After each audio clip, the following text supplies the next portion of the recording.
Title of this message is Life is Short and Eternity is Forever. So live wisely. Can we all read together Psalm 90 verse 10? Our days may come to 70 years or 80 if our strength endures. Yet the best of them is but trouble and sorrow, for they quickly pass and we fly away. Let us pray. Father, we just thank you, Lord, for your powerful word, your living word, O Lord God, that is blessed, O Lord God, straight from your throne of grace in heaven, because you love us with an everlasting love. And this morning, O Lord God, as we listen, O Lord God, to your message, anoint each one of us. Anoint my lips, O Lord God, that I will only speak the very word you would like us all to hear. Anoint my mind, O Lord God, that I will only think, O God, the very thought, O Lord God, that you would like us, O Lord God, think about. We thank you for your great love for us, and we thank you, O Lord God, for keeping on reminding us on how much, O Lord God, you love us. And we just want to give you all the glory, all the praises. Cover us with your most precious blood. Hide us behind your cross, Jesus, that we may learn what you want us to learn this morning as we celebrate you on this Lord's Day. We give you all the glory, all the praises. In your most powerful, beautiful, and wonderful name we pray. In Jesus' name we pray. Amen. Amen. You may all be seated. You know, nothing in life is accident. Nothing is coincidence. Do you believe that? Because God is in control. God is sovereign. He rules and reigns in this world. God works so that we will be in awe of Him all the days of our life. You know, in light of the two events that happened last month to our church as we experience it, I want to share this message from Moses. Psalm 90. The oldest psalm that was ever written. You know, this were written because it was written because Moses experienced three very significant events in his life. First, his sister Miriam passed. She died. That was the woman that took care of her and watched as she was put on a basket, and Pharaoh's daughter find him, right? And then Aaron died. That is his spokesperson. That is the one that is his older brother that help him to bring the Israelite out of Egypt. And then he disobeyed God in Meribah. So the Lord told him, he says, you can never enter the promised land. Because of those three significant events in his life, he wrote this only psalm, the oldest psalm in the book of Psalm. And this is the message I want to share with you. Before he dies, he's perhaps reflecting on his life and his ministry. And so he wrote this. What was it all that God wants us to live here on earth? What is it that God wants us to do in our life? The word that is coming from the book, it says, to live wisely in view of eternity. You got the message, so probably we could go home now. But no, but our life can only be meaningful if we are willing to change what needs changing. You know, someone coined the phrase, it's insanity to expect different result and you're doing the same thing. Right? Einstein used it popularly, but it was, I think, someone older than Einstein that said that before. Anyway, a change of calendar days does not mean a change of heart. If we want a different result, we must change our ways. Can you tell your neighbor, change your ways? Change your ways. I know it's another song, but there is a song that came to my mind while I was trying to put this together, and it says, "Change my heart, O God. Make it ever true. Change my heart, O God. May I be like you." I know we have another one that was sang earlier, but it's not the same. It's not the same song. But that is my desire for myself and my desire for all of us here, hearing my voice. Like I said, Psalm 90 is the oldest psalm. Somewhere probably written before Moses passes. And we can learn from this man of God how he looked up,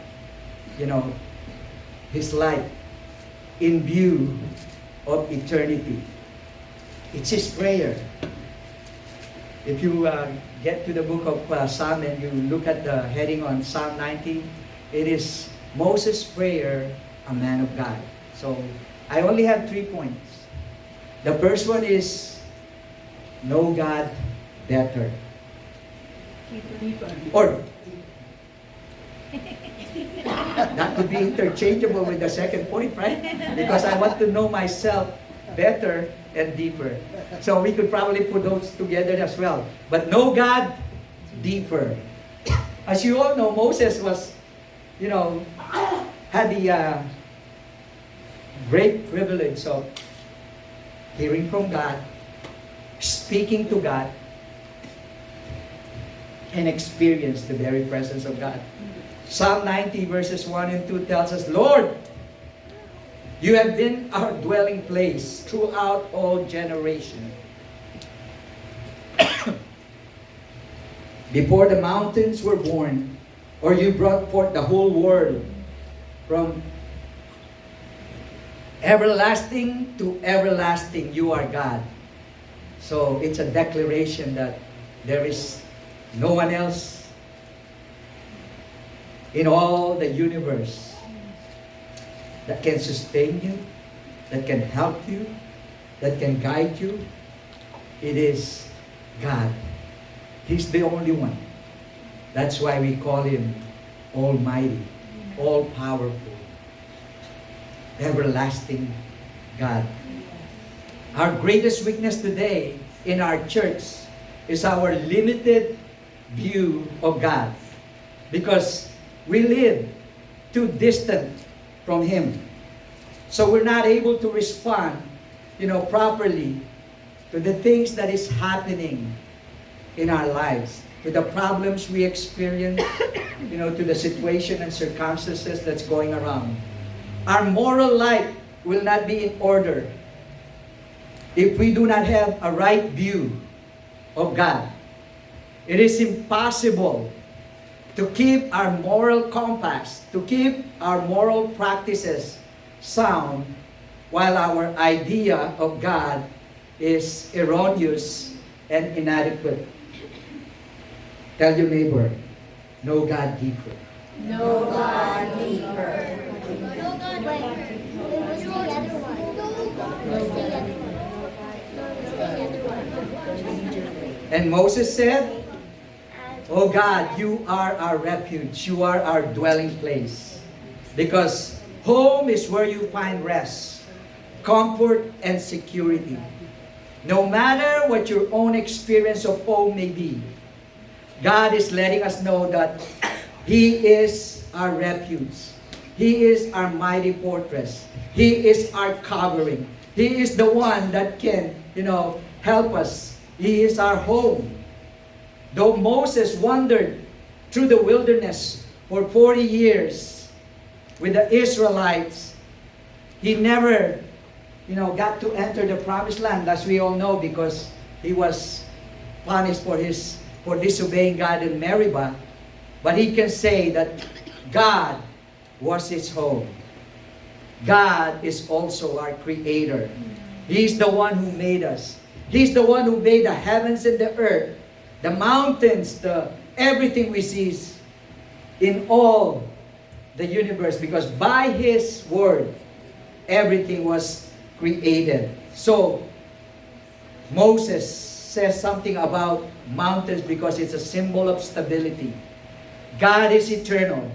He created the heavens and the earth.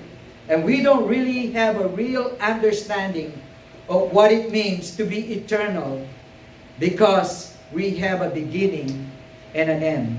That's right. You know, when you watch a parade, like this coming July, there will be a parade where you're just standing, that's where you only see. But in God's eyes, He got that bigger drone eyes that He can see the start until the end. He knows your beginning and He knows your end. But God, since we have been created in God's own image, He has placed eternity, in our hearts. That's why we have been longing to live forever. A lot of people, they would like using all kinds of, if you're on your gadget, you can Google something and they'll say, oh, you want to live longer? You can have this extract from this plant from the Middle East or something. You know what I'm saying? Eternity is in our hearts because, for sure, that is the promise of God. When He created Adam and Eve, you will live forever. But eventually, they sin, right? They sin, and you know what happened to them. So, in a simple terms, getting to know God is to develop an intimacy by spending time together so that you will become better acquainted to each other. Adam lived for 900 some years. But humanity's continued to sin, and that is the reason why we read 70 or 80. It kept on diminishing, decreasing. Spending more time together in your relationship, that's when your relationship grows. Your knowledge deepens and you grow in your love and your concern. God became our dearest and best and closest friends when we want to know Him more intimately and personally. And getting to know God the Father is the same when we receive Jesus Christ as our Lord and Savior, who by His death and resurrection has given us access. He, reconnected us back to God. John 14 verses 8 to 11, it says, Philip said, Lord, show us the Father, and that will be enough for us. Jesus answered, don't you know me, Philip? Even after I have been among you such a long time? Anyone who has seen me has seen the Father. How can you say, show us the Father? Don't you believe that I am in the Father and the Father is in me? The words I say to you, I do not speak on my own authority. Rather, it is the Father living in me who is doing His work. Believe me when I say that I am in the Father and the Father is in me. So we get to know God better by spending more time with Jesus, talking with Him in prayer, listening to His Word. When we neglect our fellowship with Jesus, the spiritual quality of our lives begins to diminish. If you are not careful, you will become a lukewarm Christian. People who know about the Lord, but you know what? They needed more inwardly. While they're maintaining the traditional thing and they're like attending church, but inwardly they are starved of the presence of God. This happened to the Christian in Ephesus when he says in Revelation that says, you forget about your first love. You left your first love behind. So think about yourself. Think about when we're worshiping and praising God. Focus. Are you focused on the Lord?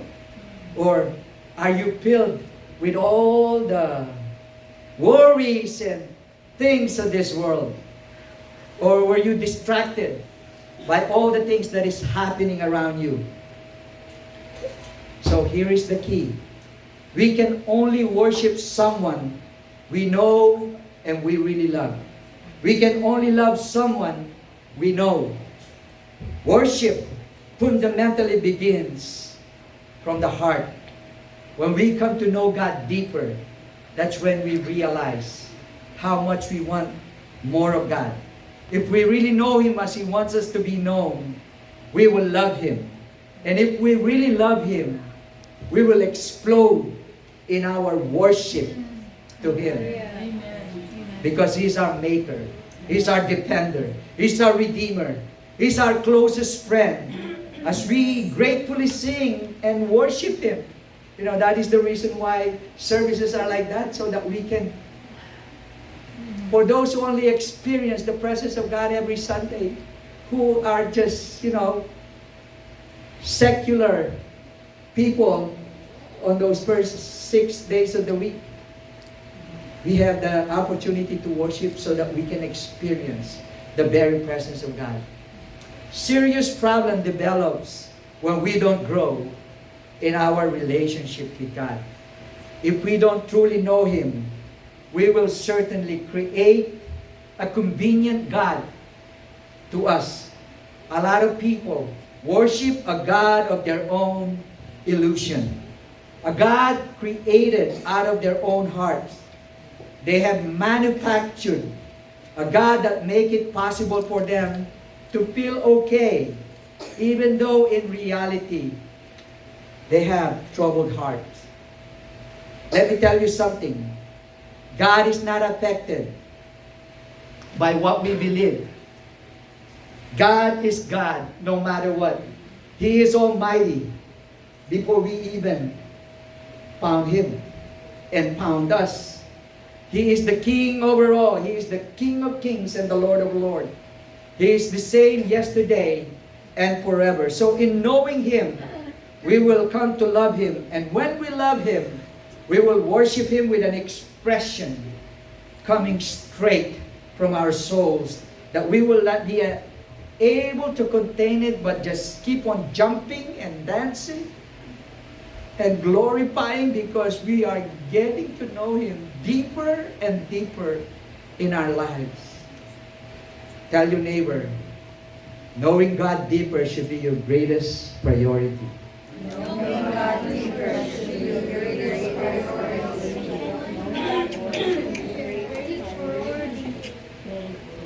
So you don't need to pretend. You don't need to pretend to people, because God sees our heart.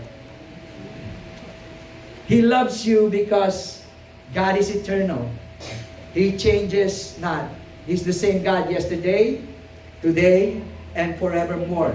So when He makes a promise, it will happen. We can trust God. Do you trust God? You don't need to answer that. Because God knows.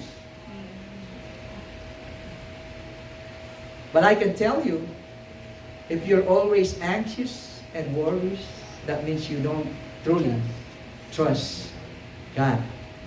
When we're anxious and we're worried, we're not trusting Him, because He said, I'll take care of you. Don't worry. I will be with you. We don't totally, completely trust the Lord if we have anxiety in our life. Jesus claimed to be the beginning and the end. He is the Alpha and the Omega. He knows everything, so we can fully trust and completely surrender our life to Him. So when we have a proper knowledge of God, we know that He will be coming back. He's coming again. And this makes us accountable, so that we will live for Him and for Him alone. This will make us change to be the person God wants us to be, because we have a bright future. You know why it's a bright future? The brightness of our God, Jesus, will be at the center in heaven. We don't even need any sunlight. We don't even need anything because we're living on a very, very bright place. No more darkness, no more pain, no more sorrow. No more death. No more worry. The next point is know yourself better. Do you know yourself better? Yeah, even Paul don't know himself better because he said, I want to do things, but I do not do. The things that I don't want to do, I do. Do you know that sugar is, or not sugar, but too much sugar is not good? Do you know that alcohol is good for sanitizing? But it's not good for your liver, right? Do you know that too much time on your gadget is bad? So you don't need to answer if I ask you, are you drinking a lot of soft drinks? Or are you eating too much dessert? No need to answer that because we know, right? We know that not getting enough sleep is bad, but we would rather binge on Netflix, right? Especially when you have someone say, would you like to join us? We're watching this, right? An invitation you can refuse. That's right. But Moses let us know that our lives on earth are short compared to eternity. He compares our life to a flood that was swept, within a day, to a grass that grows and withers. So we need to know yourself better. Tell your neighbor, I need to know myself better. I need to know myself better. Because sometimes my wife knows me better than I am. My children knows me better than I am. That sometimes they can describe me better than I can describe myself. I need God. And I need to know myself better. Verses 3 to 6 of Psalm 90 says, you turn people back to dust, saying, return to dust, you mortals. 1,000 years in your sight are like a day that has just gone by, or like a watch in the night. Yet you sweep people away in the sleep of death. They are like the new grass of the morning. In the morning it springs up new, but by evening it is withered, it is dry. That's why we need to live wisely.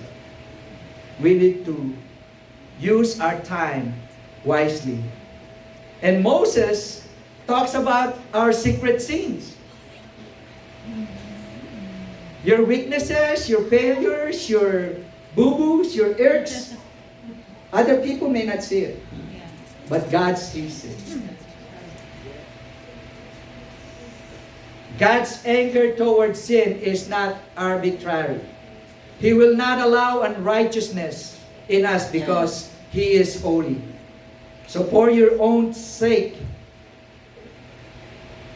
you need to change.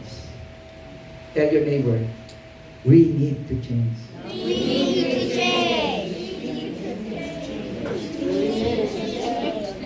Like I said, we can pretend to anyone but never to God.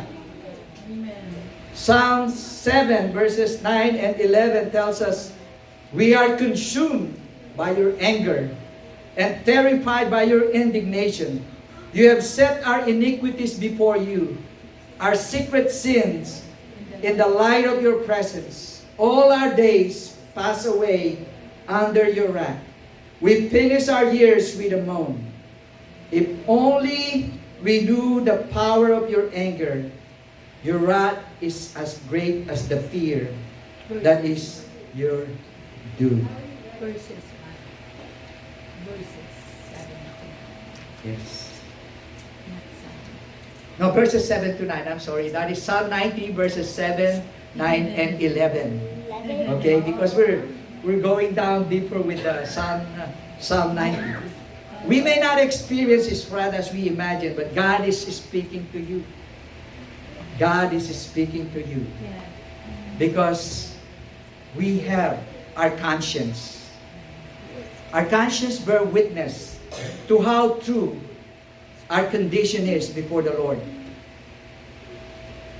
And so He also speak about the shortness of life. This is our passage earlier. Psalm 90 verse 10 tells us, our days may come to 70 years or 80. If our strength endure, yet the best of them are but trouble and sorrow, for they quickly pass and we fly away. I don't need to ask people here, says, are there any below 60 here? You don't need to raise your hand because you know what? How about below 80? Everybody.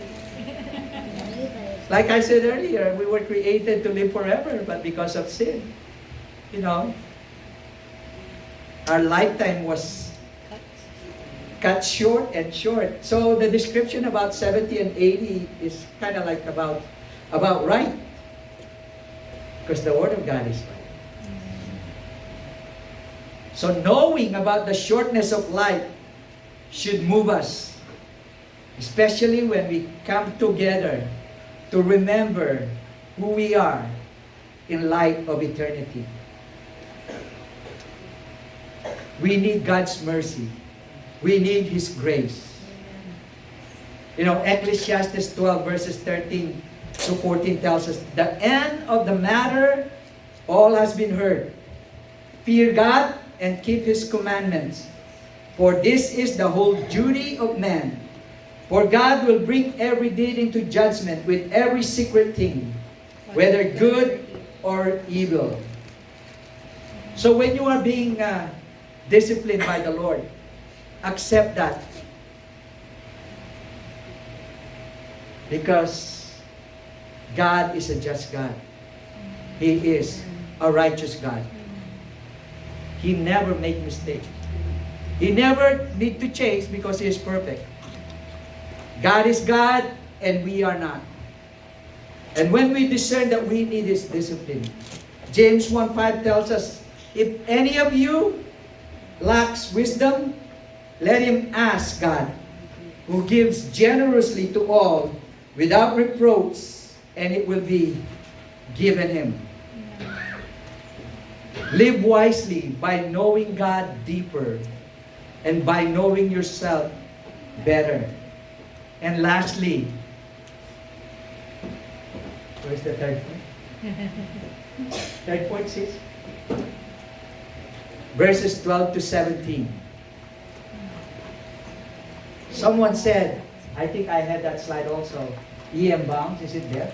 There you go. Can we read that? He is too busy to pray. Will be too busy to live a holy life. Wow.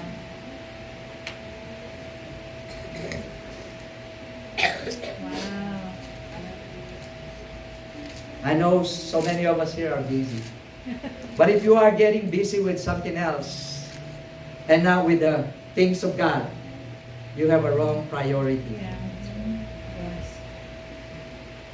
So, I have 4 points in regards to this third point.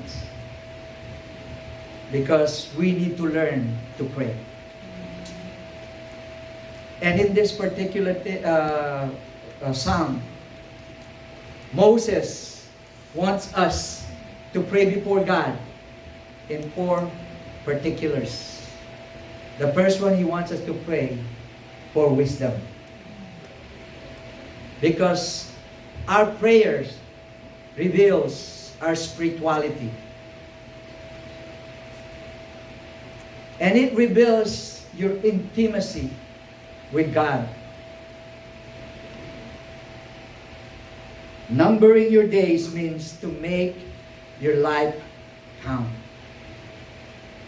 In verse 12, it says, teach us to number our days that we may gain a heart of wisdom. Because wisdom is not just knowledge. Wisdom is the application of what we have been learning in our cell groups, in our Bible study, in our meeting here every Lord's Day, in everything. Right? Wisdom is not only knowledge but an application. And Jesus spoke, of a rich man who only considered this life when he made his plan. In Luke 12 verses 16 to 19, I read, and he told them this parable. That is Jesus telling the story. The ground of a certain rich man yielded an abundant harvest. He thought to himself, what shall I do? I have no place to store my crops. Then he said, this is what I'll do. I will tear down my barns and build bigger ones. And there I will store my surplus grain. And I'll say to myself, you have plenty of grain laid up for many years. Take life easy, eat, drink, and be merry. That is the way of the world. They said YOLO, right? Yeah. You only live once. That is not a right statement. If you were on the funeral last time, I said, we will die once and live twice. We will live eternally in heaven. There is nothing wrong with wanting to be comfortable and wanting to be blessed. But we will be foolish to limit our goals for the things of this world. For only in this life. Luke 12 verses 20 to 21, God said to him, what did God say to him? You fool! This very night, your life will be demanded from you. Then who will get what you have prepared for yourself? This is how it will be with whoever stores up things for themselves, but is not rich toward heaven, towards God. Only one person determines when we will live this earth. When your time is up, when you're about ready to report to God. The Bible is not against riches. The Bible is not against being blessed. In fact, the Word of God tells us, you are blessed to be a blessing. Right? He wants us to have true treasures. So Matthew 6 verses 19 to 21 tells us, do not store up for yourselves treasures on earth, where moths and vermin destroy, and where thieves break in and steal. But store up for yourself treasures in heaven, where moths and vermin do not destroy, and where thieves do not break in and steal. Can we all read together verse 21? For where your treasure is, there your heart will be also. I don't need to ask you where your heart is. I only need to see where you get busy. Because whatever is in your heart, that is what you will do. Like I said, so many of us know that too much sugar is bad. Coca-Cola is so good, it's so refreshing. But but remember, everything in this world is temporary. Tell your neighbor, invest in eternity. Invest in eternity. 80, 90, or 100 years is nothing compared to eternity. Because I tried to describe eternity, but God said to me that I cannot describe eternity because I have not been there yet. Maybe when I get there, I'll be able to describe what eternity means, right? A wise person will make the most out of his or her time on earth, pursuing God's will, preparing himself for eternity. So Ephesians chapter 5 verses 15 to 17 tells us, be careful then how you live, not as unwise, but as wise, making the most of every opportunity, because the days are evil. Therefore, do not be foolish, but understand what the Lord's will is. Would you like to understand what the Lord's will is? Yes. You have it on your gadget, right? Read His Word. Amen. To understand God's will. Anybody here done reading the whole Bible the last 2025? Yes. I don't need to see hands raised, because if you are not reading your Word, if you're not studying your Word, if you are not joining our care groups, our Bible study, and our ministries, maybe you have another priority. If you haven't read your Bible before, or because people will make New Year's resolution, right? First week of January, second week, third week.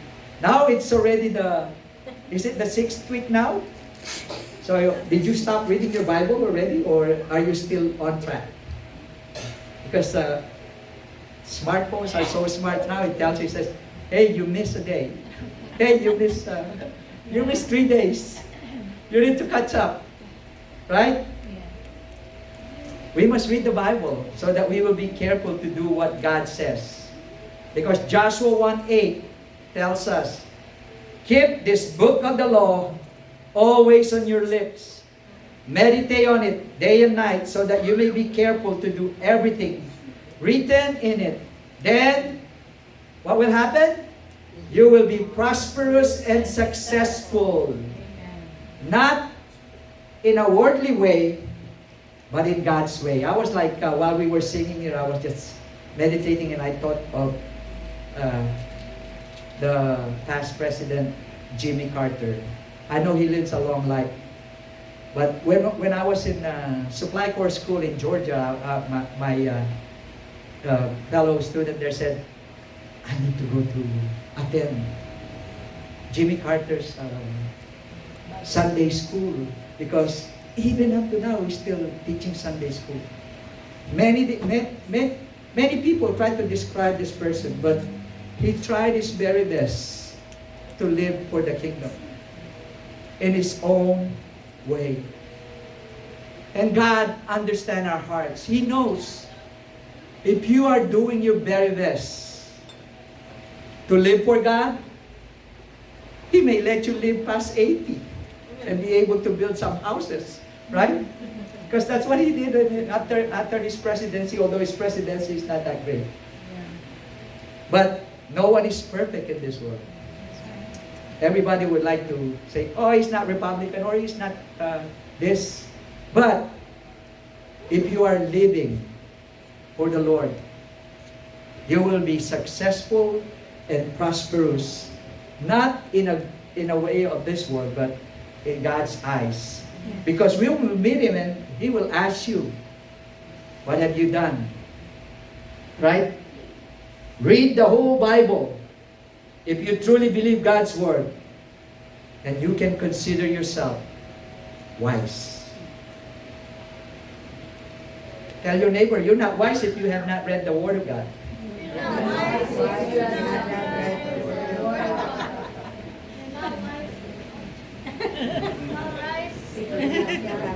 you have not word. Amen. So you need to read your Bible and pray every day. Second prayer that He would like us to pray is pray for loving kindness, because real satisfaction can only come from the loving kindness of God. In our term, pray for God's grace. That was loving kindness in the Old Testament. Verses 13 to 15 says, do not return, O Lord. How long will it be? And be sorry for your servants. O satisfy us in the morning with your loving kindness, that we may sing for joy and be glad all our days. Make us glad as many days you have afflicted us, and the years we have seen trouble. You know, the Greek word for loving kindness is, I got that, I think, another slide, for hesed. Hesed is the Greek, or Hebrew, I should say, Hebrew Hebrew word for loving kindness. Do you have it, sis? There you go. Can we read the formula? So covenant. Loving kindness means covenant love, plus mercy, plus compassion, plus faithfulness, plus kindness. Wow. Loving kindness. Equals loving kindness. Or short, in short, grace.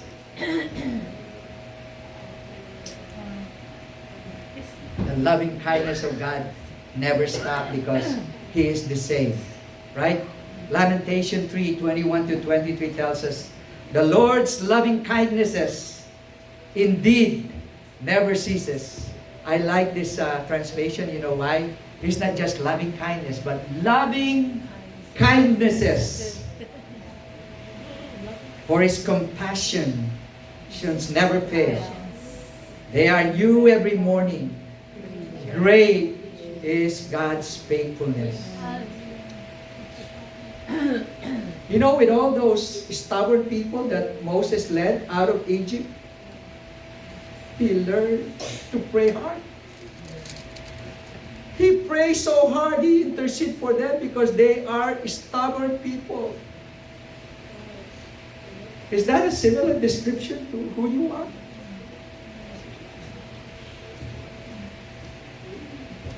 You don't need to answer that because, you know, God sees you. Numbers 11 verses 1 and 2, he says, now the people complained about their hardship in the hearing of the Lord, and when he heard them, his anger was aroused. Then fire from the Lord burned among them and consumed some of the outskirts of the camp. When the people cried out to Moses, Moses prayed to the Lord, and the fire died down. Wow, Moses got a hard job.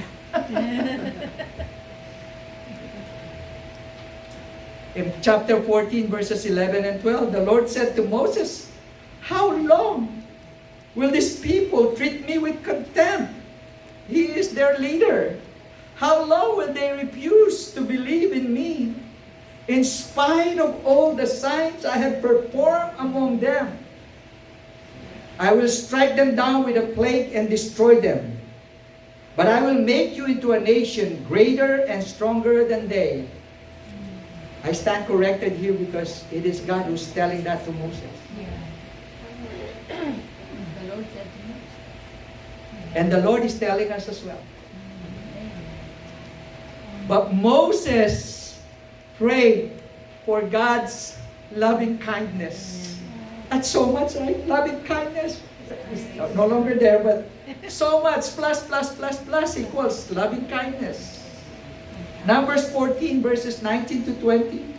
In accordance with your great love, or other translations says loving kindness, forgive the sin of these people just as you have pardoned them from the time they left Egypt until now. You know what the Lord replied? Can we hear what the Lord said? I have forgiven them as you asked. You know what asking is? Praying to the Lord. We need God's loving kindness because the Word of God describes who we are. All have sinned and fall short of the glory of God. We all need God's forgiveness. We all need His redemption. Ephesians 1:7 tells us, in Him we have redemption through His blood, the forgiveness of sins in accordance with the riches of God's grace. And we can only found the riches of God's grace through Jesus Christ, our Lord. Thirdly, he prayed for joy. Real joy is God's gift. Verses 14 to 15 says, "O satisfy us in the morning with your loving kindness." Loving kindness is matched with, "We may sing for joy and be glad all our days." Make us glad as many days you have afflicted us, and many years we have seen trouble. God's favor of joy transcends difficulties and transcends difficult people. If you have joy in your heart, I have joy, I have joy.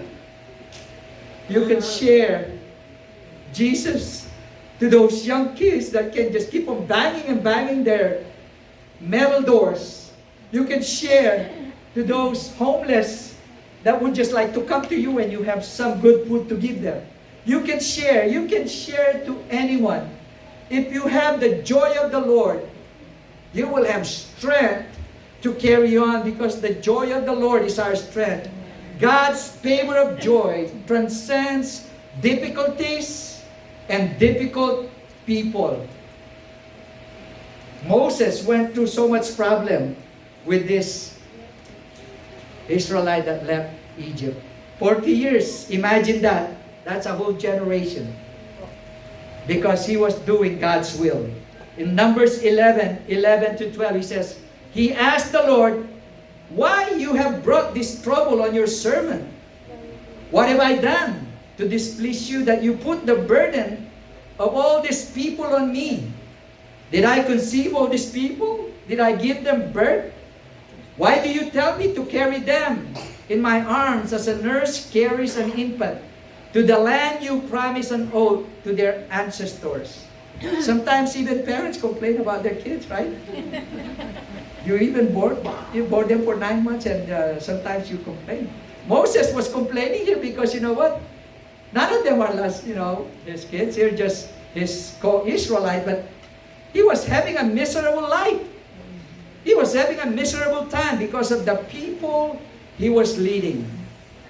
You know what? I know for sure because in Numbers 11 verses 14 to 15, he said, I cannot carry all these people by myself. The burden is too heavy for me. If this is how you're going to treat me, look what he said. Go ahead and kill me.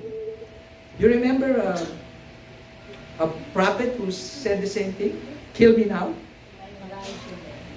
If I have found favor in your eyes, and do not let me face my own ruin, give me joy in my heart. I did not write that down there, but what I'm saying is, he needs the joy of the Lord to sustain him. He needed to experience joy because he understood that he needed God's favor. Exodus 33:15 says, then Moses said to God, if your presence does not go with us, do not send us from up here. So praying for joy in your life is very good. Because joy is a fruit of the Spirit. Psalm 5 verse 12 tells us, surely Lord, you bless the righteous. You surround them with your favor as with a shield. His presence brings joy. Psalm 16 verse 11 tells us, you make known to me the path of life. You will fill me with joy in your presence, with eternal pleasures at your right hand. And Psalm 4:7 says, fill my heart with joy when their grain and new wine abound. Like I said, Galatians 5:22 to 23 tells us that, but the fruit of the Spirit is joy. You know, the kingdom of God is righteousness, peace, and joy in the Holy Spirit. Only Jesus can fill that God-shaped vacuum in our hearts.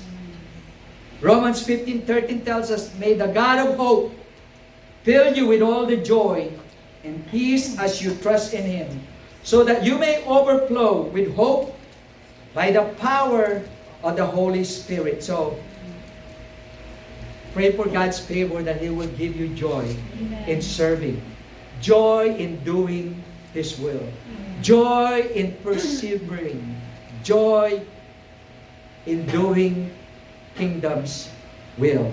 And lastly, Moses prayed for lasting legacy. He asked that God confirm the work of his hands.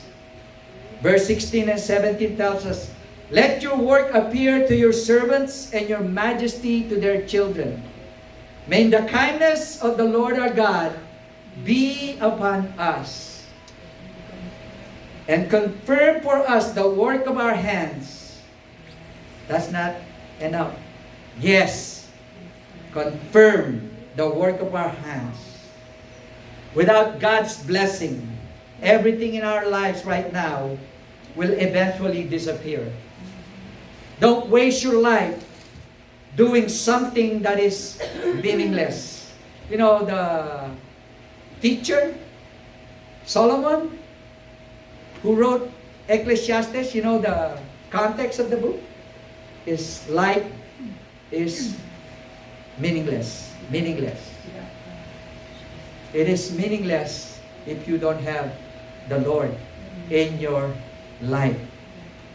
Hebrews 6 verse 10 tells us, God is not unjust. He will not forget your work and the love you have shown Him, as you have helped His people and continue to help them. Only two things will remain forever. What you do in the name of Jesus to people you meet, to people you encounter, to your neighbors, to your friends, to your co-workers, and what you do to their souls. It's not enough to befriend them. It's not enough to let them know about Jesus. We need. Do you want to go to heaven by yourself? It won't be fantastic. It won't be awesome. It won't be fabulous because you're by yourself. I want to go to heaven with as many people as we can share it with. Right? Because Daniel 12 verses 2 and 3 tells us, multitudes who sleep in the dust of the earth will one day awake. This is a prophecy. Some to everlasting life, others to shame and everlasting contempt. Those who are wise will shine like the brightness of the heavens, and those who lead many to righteousness like the stars forever and ever. Living for God is hard. It can be miserable. But God can give you His loving kindness. He can give you His joy. And if you continue to live for Him, you will live a lasting legacy. Because He will show you with His wisdom, with His presence, with His power, on how you would live for Him. Proverbs 11:30 tells us, the fruit of the righteous is a tree of life, and the one who is wise saves lives. We need to do our mandate. Before Jesus left, He gave us the Great Commission. Make disciples to make disciples. Starting from our family, our co-worker, our neighbors, those people who we come in contact with. Like I said earlier, nothing in this world is by accident. God ordained every minute, every hour, every day of our lives. Let's get involved and busy in reaching out as many people for the next generation and for our Lord Jesus Christ. So this morning, we are reminded that life is short and eternity is forever. We are to live wisely in light of eternity. Like I said, it is my prayer that all of us will not go to heaven alone. Let us bring as many people as we can while we still can. God blesses us to bless others. So use whatever you have to spread the good news of our Lord Jesus Christ. Tell your neighbor, you can begin where you are. Let's live in trusting ourselves to God, believing that He is in full control. Amen. Avoid the ways that comes from sinful living. work for the lasting, not the passing. So as the communion usher and praise and worship team come, can we all stand and give the Lord a hand of praise? Glory to His name.